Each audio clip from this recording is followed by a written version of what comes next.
Thank you, Mr. Chairman. And I just want to take a second to echo what Senator Inhofe said earlier about the importance of the McClellan-Kerr waterway, not only the state of Arkansas and the state of Oklahoma, but the entire region and the whole system put together.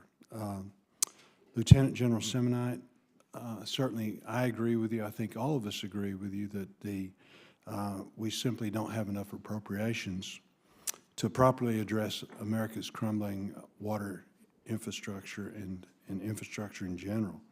Because of our debt and deficits, though, we're certainly in need of innovative funding mechanisms. One of the tools that the Corps has at its disposal is the WIFIA program that was established in WERDA 2014. While the U.S. EPA, Environmental Protection Agency, has published guidance, received appropriations, and issued a request for projects to begin implementing the EPA WIFIA program, the Corps WIFIA program has no published guidance or federal funding. The final WIFIA authorization of appropriations for the Corps and the EPA is 2019. The WIFIA program has great leveraging power to make taxpayer money go further, while also incentivizing the private sector to get involved in public-private partnerships, the P3s that we're hearing so much about right now.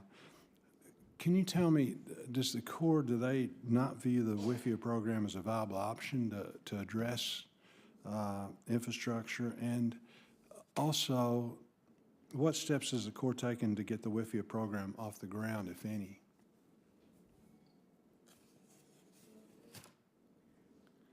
I'll take either one of you. Mr. Secretary. This is probably going to be one of these questions I have to get back to you on. I need to get a fuller brief. I know that the Corps has a lot of federally owned and operated projects, so we need to take a look at how WIFIA applies in that instance, as well as what you referenced P3s. We need to determine what actions are going to be required to foster that public-private partnership investment as well. So if I can, I'll have to come back to you with that. It doesn't sound like it's a priority.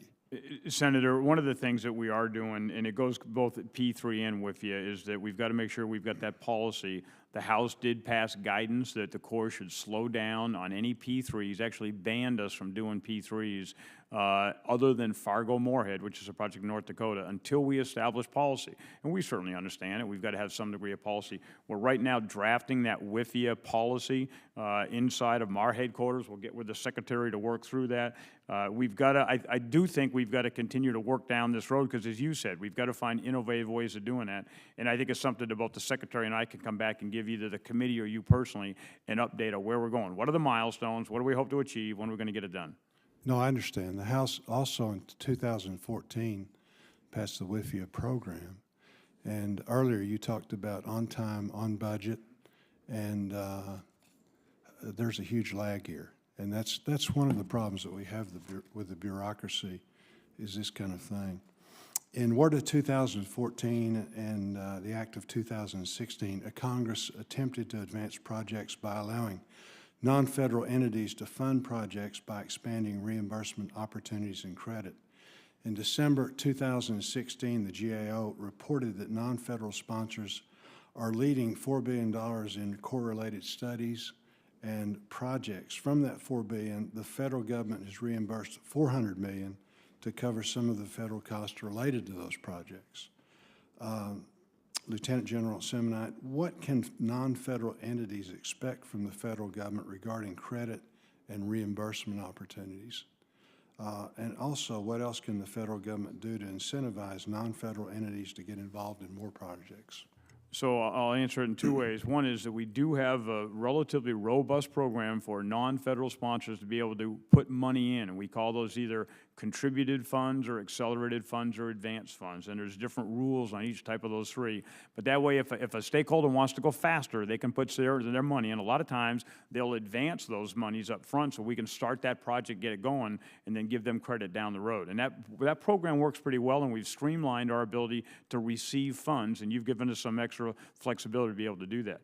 I think the other thing we got to look at is, it goes back to this point of, if a stakeholder is ready to put more funds in, then, like I said earlier, that should make that benefit-cost ratio revised, because the actual cost to the federal government is now much less. And if you've got a project that's close to, if it's 2 to 2.3 or something, and somewhere there's that extra money put in, that would advise that math, so now you're going to be able to get that across an OMB metric. And although I think the metric ought to be changed, if in fact it's not, at least it shows that if a stakeholder puts skin in the game and puts money and contributions in, now then that will incentivize the process and be able to get those projects approved. So I think this is where we've got to, this goes back to this benefit cost ratio versus revised benefit cost ratio. And you and I have talked about this in the past, sir. How do we continue to work with OMB to find some innovative ways to be able to really bring down the burden on the federal government? Good. Thank you very much, and we do appreciate your hard work.